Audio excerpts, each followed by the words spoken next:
Više od 1 hektara lešnika. Redovno rađaju, obilno rađaju. Na to dodate još nešto više od 2 hektara mladog zasada oraha.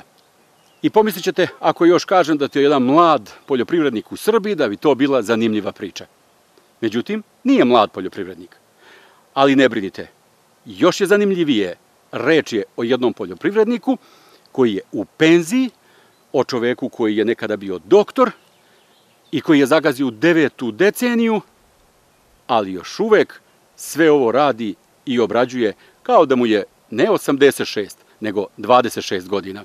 Doktor Jordan Dimitrijević iz požeškog sela Zaselje odmah po odlasku u penziju zasadio je lešnike.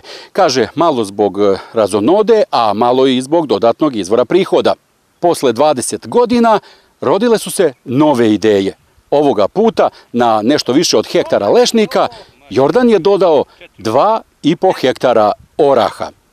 Odlučio sam se za orah iz jednog najjednostavnijeg razloga što su moja deca, ćerka, zetovi, unučad, otišli žive u Beogradu.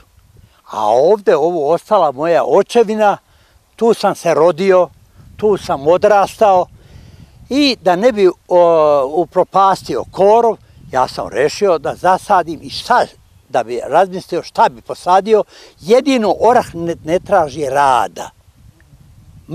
Prve 2 godine da se podgaji, da se zalije, da on krene, a dalje on krči sebi put i ne traži mnogo rada. Samo kupljenje, krcanje i prodaje. Najviše je zastupljen, da kažemo, rasna. Zašto? Prvo, što najbolje rađa, 14 dana on izlazi kasnije, izbjegne prolećne mrazove koji su najopasniji za orah. Pokazalo se izgleda već posle 3 meseca da ste bili u pravu. Posle 3 meseca ja sam se iznenadio i ljubio sam ovako. Kad sam primetio, posle 3-4 meseca počeli su da rađa rasna. Znači, ne mora se čekati po 10 godina da orah počne rađati. Zato Jordan apeluje na sve, posebno mlađe ljude, da se upuste u nešto slično, jer zapuštenih imanja ima na sve strane, a ovo više nije tako skupo. Naime, on lično ima izuzetnu podršku cele porodice, a više nego vredne pomene su i subvencije države.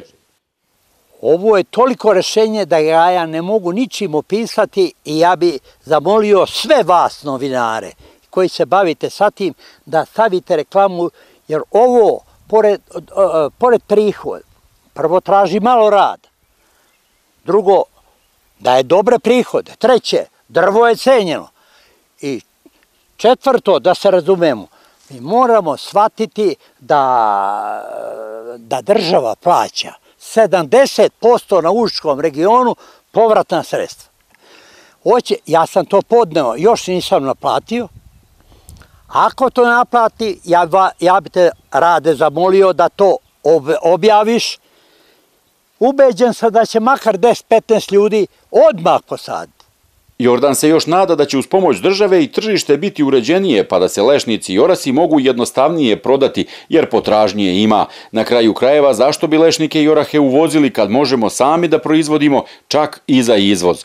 Sad, mlađi, kad mogu ja u ovim godinama, vi ste sada na potezu, poručuje doktor Jordan iz Zaselja.